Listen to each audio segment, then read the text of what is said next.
কবজির ব্যথা হয় অতিরিক্ত টাইপিং লেখা, ভারতলা আঘাত, গাউট বা ঠান্ডা হাওয়ার টানে, যন্ত্রণার টানে প্রতিরোধে নিয়মিত স্ট্রেচিং, কবজিতে সাপোর্ট, ঠান্ডা জল এড়ানো, কাজের মাঝে বিরতি রাখা মানে।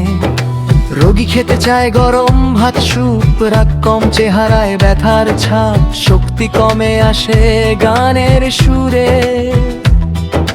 গরমে ব্যথা কমে, ঠান্ডায় বাড়ে পিপাসা, মাঝারি ঘাম, টক গন্ধে অস্বস্তি প্রাণে।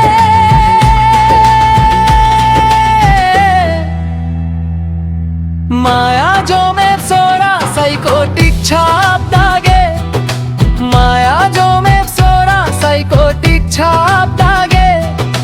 হাত ঘোরাতে টান ধরে, সকালে ঘুম ভাঙতেই ব্যথা বেশি, দিন বাড়লে একটু আরাম এনে দে সোমের গানে। হোমিওতে একটা স্পাইটাতা, 0/1 পটেন্সি, ডোজ দিনে একবার, খালি পেটে নিয়মে মানে। মগরাহাটের ডাক্তার আনারুল হকের গানে বুঝতে শেখায় সঠিক হোমিওপ্যাথির মানে।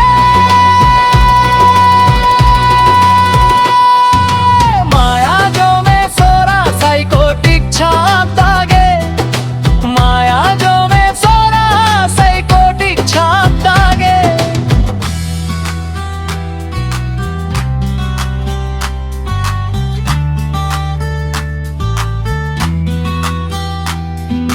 রোগী খেতে চায় গরম ভাত, স্যুপ, রাগ কম, চেহারায় ব্যথার ছাপ, শক্তি কমে আসে গানের সুরে। রোগী খেতে চায় গরম ভাত, স্যুপ, রাগ কম, চেহারায় ব্যথার ছাপ, শক্তি কমে আসে